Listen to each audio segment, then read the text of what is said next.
Assalamu alaikum warahmatullahi wabarakatuh. This is Dr. Zishan. Actually, I just wanted to explain some job opportunities in Saudi Arabia. First of all, we will just discuss that what are different categories of hospital in Saudi Arabia.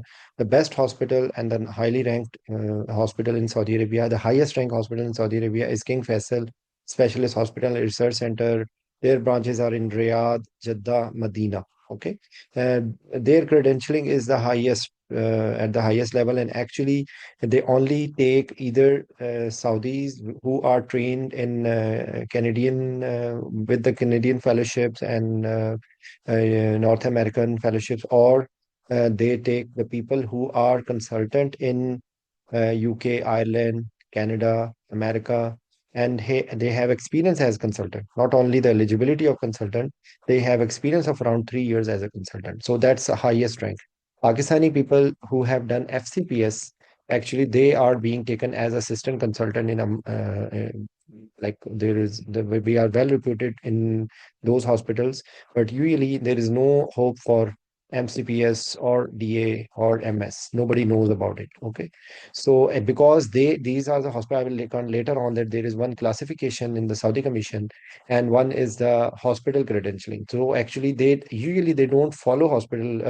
These King Faisal, they don't follow the Saudi Commission accreditation, and they are they have their own criteria. Okay, so even if you have a consultant card, they will not select it. Same is true for National Guard, and actually same is true for Ministry of Defense hospitals, or in even some of the other hospitals.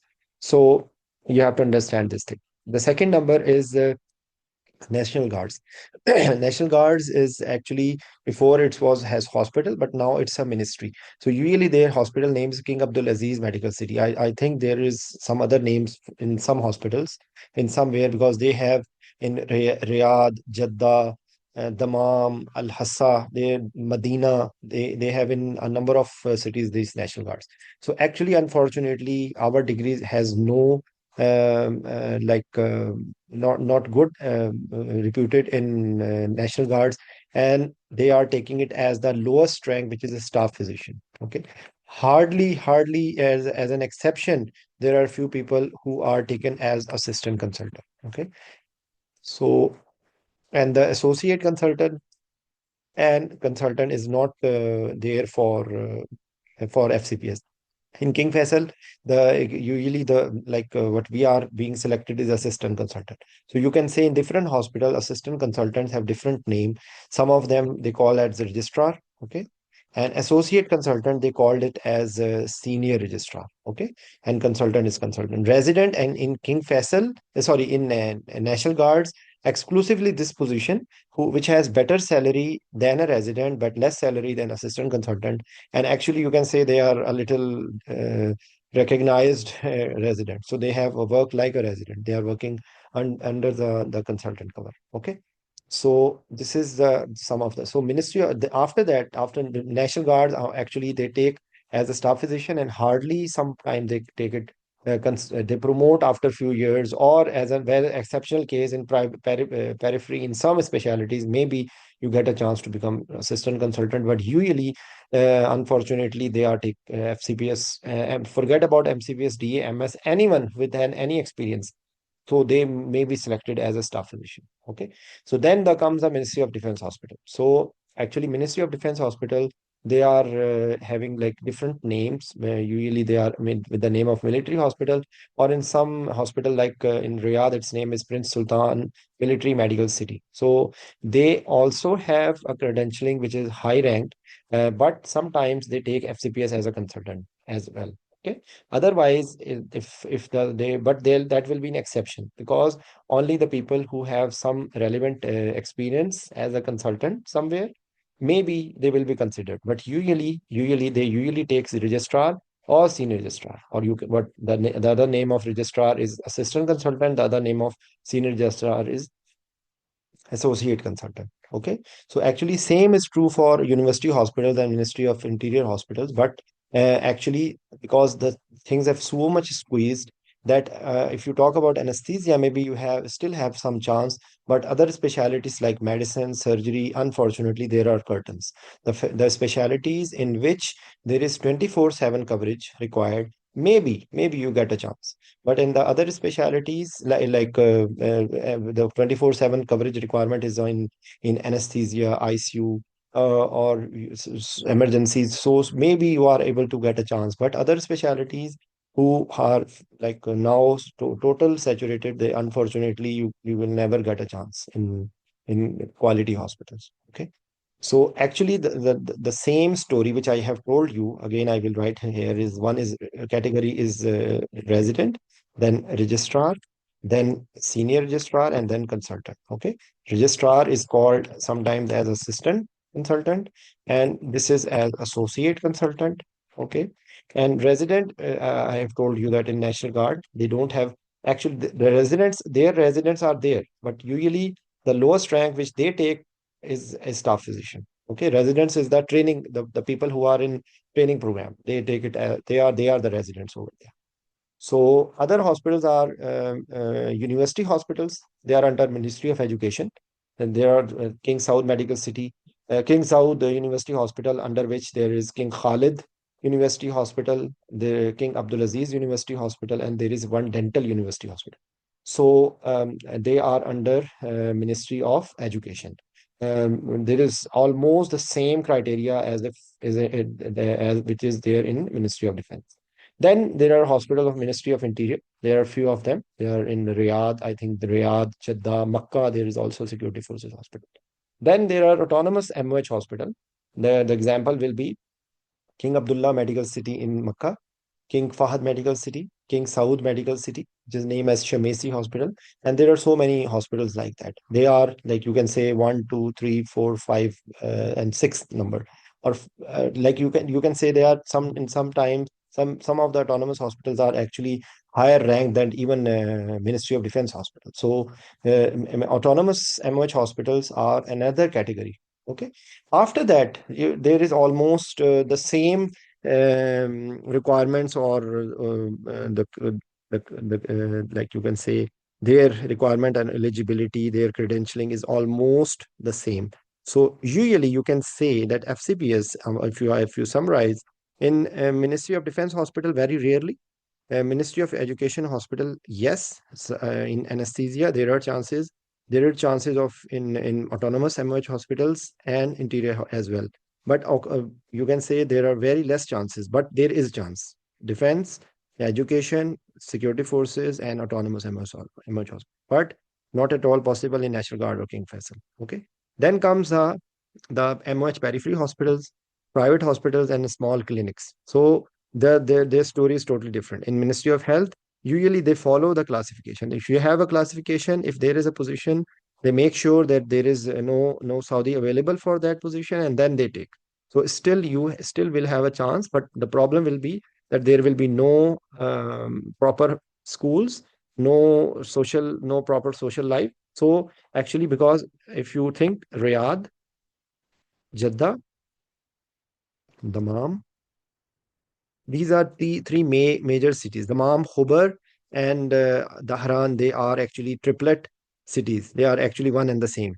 They are side by side. They are together. Okay. Dammam, Khobar, and Dahran. So Riyadh, Jeddah, and then actually there are now some schools in Medina, and I have heard that there are some schools in Makkah as well. Otherwise, usually, if you will go to any other place, it's your luck that you will find some international school, and with the number of they are Indian schools. Okay, so but actually there will be not proper schools, and maybe if you are in periphery, not in the major city of that region, that for example Qasim region, you will Bureda is the main city, but there are some other cities. So maybe you are not posted in Bureda. You may be posted 60 kilometers away from Breda or 30 kilometers away from Breda. So some people, they put their family in the main city and they are traveling, and vice versa. So or if they are living at the same place, their kids are traveling. So this is the whole story of small clinics, private hospital. The best private hospital in Saudi Arabia is Salman Al Habib Group. Okay.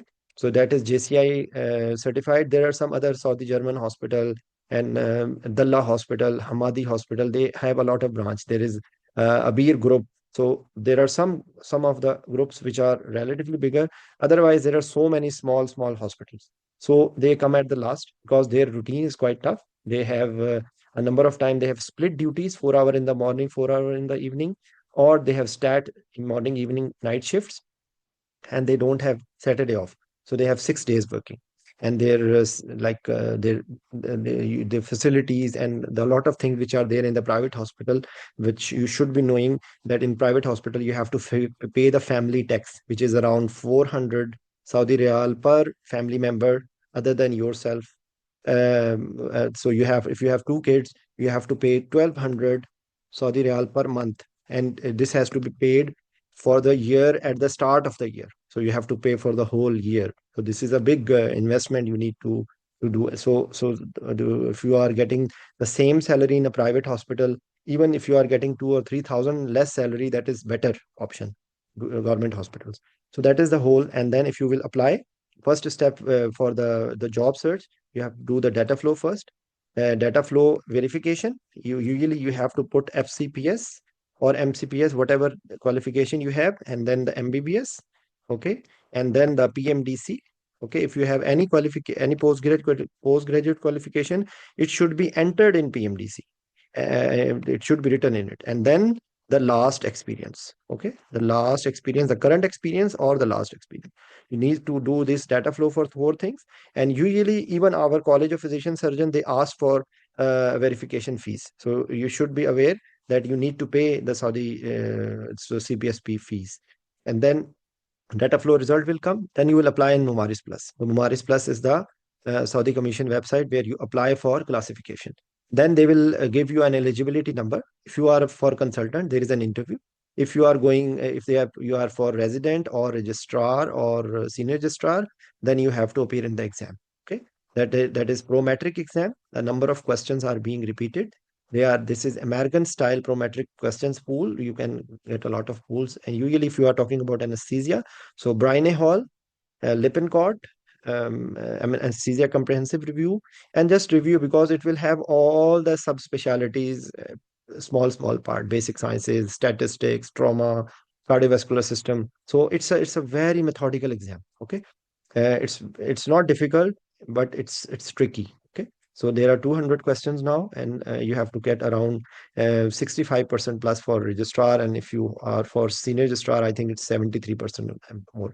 Interview is total practical. There is no need for preparation in a bookish style. It's not FCPS 5 or MCPS 5. It's totally practical. They are not interested in listening to the details of any disease. They are only asking what will you do, how will you deal, and they want you to be a safe doctor. So who is able to communicate with the other specialities, who is able to communicate with the patient, and who is able to understand the problem and act accordingly. So this is the only safety thing which they will be asking you. And when if you pass the interview, then you will get the classification. Registration occurs when you get a job. Then you will search through recruiters, LinkedIn, is a source. Actually, I have get a few times job through LinkedIn, by the way. There are websites, individual websites of the hospital, and then you need to have some references. So if because if your CV is submitted by someone who is working over there, and he can push, he can get it approved by your the head of department, it will be easier. So this is the whole story for if you are looking for any jobs in Saudi Arabia. Summary is that unfortunately, unless you entered in system like me for many years, unfortunately there is so much saturation that I don't recommend anyone to look for Saudi Arabia jobs straight away after you finishing your FCPS or because MCPS has no opportunities now. Even if FCPS is not getting, what about MCPS? MS, nobody knows about it. Unfortunately, this is a very hard reality. Nobody knows about MS in Saudi Arabia. So unfortunately, there is even it's not available in the MMRS plus credentialing in the list. So you have to apply separately, and MS maximum will get registrar. MCPS will only get registrar. DA, unfortunately, or any diploma or any other specialty, diploma, DMRD or a DIP card or whatever, they are actually not considered. So they will also be able to apply for resident card. That will be resident. And if it is not accepted as a postgraduate, maybe you have to appear as a GP exam. Okay, if you don't have any sub post graduation, or for example, if they don't accept their diploma as a qualification, they will ask you to appear in GP exam. So GP exam is like step 2 exam. Unfortunately, there are so many fresh graduates who are unfortunately wasting their time, money, and energy in appearing in GP exam, and there are no jobs. I please humbly request, don't waste your energy to get a job in Saudi Arabia. Unfortunately, you will only waste your time. Even if you get a job, you will hardly have a salary, maximum 10,000. And actually, this is not the future, unfortunately. You will waste your time. You will on paper you will be earning, but actually you are wasting your time going for proper training. So don't look for Saudi Arabia before you finish your proper training. After proper training and after passing the exam, still maybe you have a chance. If you worst scenario, maybe you are getting job in a periphery. Okay, but without post graduation, it's waste of time. So that's what I wanted to tell you about Saudi Arabia. Okay, so few words about other countries, like actually in UAE, Oman, Qatar, and Kuwait. These are other countries where people try to go. Unfortunately, UAE, you cannot become consultant. So I will never recommend. And even the same thing is that the population of Qatar or Kuwait or Oman or even UAE is very less. They are very small country population wise. So they have hospitals accordingly, and of course then opportunities accordingly. Okay. So again, the same thing. Saudi Arabia is still we are able to have become a consultant anywhere. Okay, according to the specialty. But in UAE, Oman, Qatar, Kuwait, unfortunately, you cannot become consultant unless you have training, not exam. Okay, there are some exam like MRCP or MRCEM or alone they will not make you consultant unless you have the training. So these are very important points which you should be knowing before looking for jobs in these countries. Okay, so thank you very much.